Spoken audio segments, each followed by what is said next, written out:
Assalamualaikum warahmatullahi wabarakatuh. Selamat pagi anak-anak. Hari ini kita akan belajar mata pelajaran ilmu pengetahuan alam dan sosial dengan materi mengenal bagian-bagian tumbuh-tumbuhan. Bagian-bagian tumbuhan yang pertama, akar. Kedua, ada batang. Ketiga, daun. Keempat, bunga. Kelima, buah dan biji. Bagian-bagian tumbuh-tumbuhan yang pertama yakni akar. Struktur akar. Akar terdiri atas beberapa bagian, di antaranya rambut akar dan tundung akar.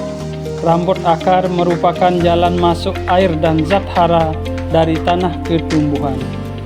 Tudung akar berfungsi melindungi akar saat menembus tanah. Jenis-jenis akar. Ada dua jenis akar, yaitu akar serabut dan akar tunggang.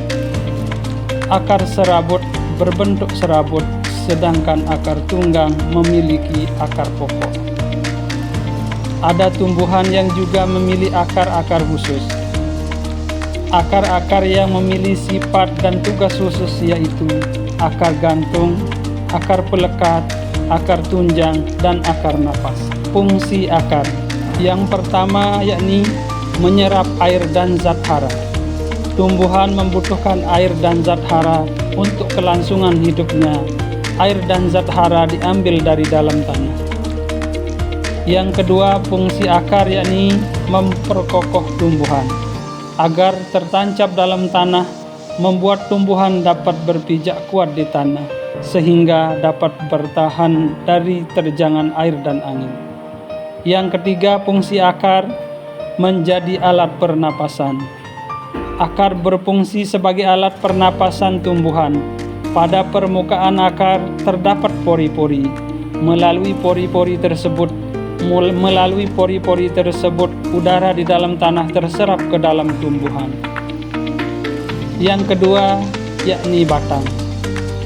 Batang adalah bagian tumbuhan yang amat penting. Batang merupakan sebagai sumbu tumbuh tumbuhan.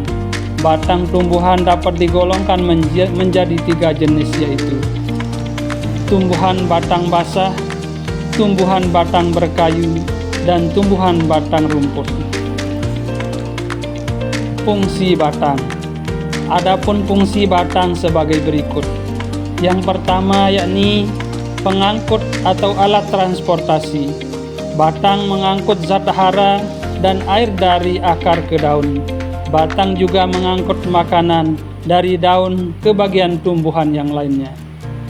Fungsi yang kedua yakni penopang. Batang sebagai penopang tumbuhan agar tumbuhan mudah mendapatkan cahaya matahari. Yang ketiga, fungsi dari batang adalah penyimpan cadangan makanan. Pada beberapa tumbuhan, batang berfungsi sebagai tempat penyimpanan makanan cadangan. Pada umumnya, makanan cadangan itu dapat juga kita manfaatkan, misalnya tebu dan sagu. Yang ketiga yakni daun. Daun biasanya berbentuk tipis melebar dan berwarna hijau. Warna hijau disebabkan klorofil, yaitu zat hijau daun. Berdasarkan bentuk susunan tulang daunnya, terdapat beberapa jenis daun, yaitu pertama, tulang daun menyirip. Kedua, tulang daun menjari. Ketiga, tulang daun sejajar. Dan yang keempat yakni tulang daun melengkung. Fungsi daun. Adapun fungsi daun antara lain yakni tempat pembuatan makanan. Daun berfungsi sebagai dapur tumbuhan. Pada daun terjadi pembuatan makanan. Makanan ini digunakan untuk keberlangsungan hidupnya. Yang kedua yakni alat pernapasan tumbuhan. Pada permukaan daun terdapat mulut daun atau stomata. Udara masuk ke tumbuhan melalui stomata. Yang ketiga yakni tempat berlangsungnya proses penguapan. Daun berfungsi sebagai tempat terjadinya penguapan. Jika terlalu banyak air dalam tubuh tumbuhan, tumbuhan dapat busuk dan mati. Kelebihan air dikeluarkan melalui mulut daun dalam bentuk uap air.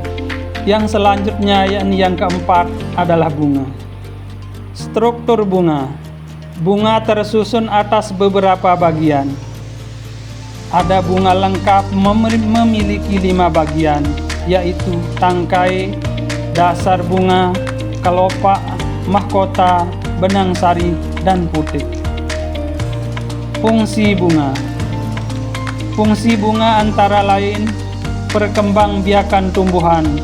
Penyerbukan merupakan peristiwa jatuhnya serbuk sari ke atas kepala putik.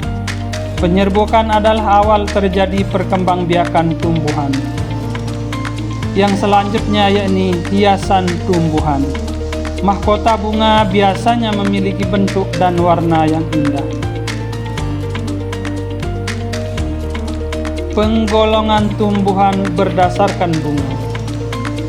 Tumbuhan berbunga. Tumbuhan berbunga pada umumnya memiliki bagian-bagian tertentu seperti akar, batang, daun, bunga, buah, dan biji. Tumbuhan berbunga berkembang biak dengan biji atau tunas.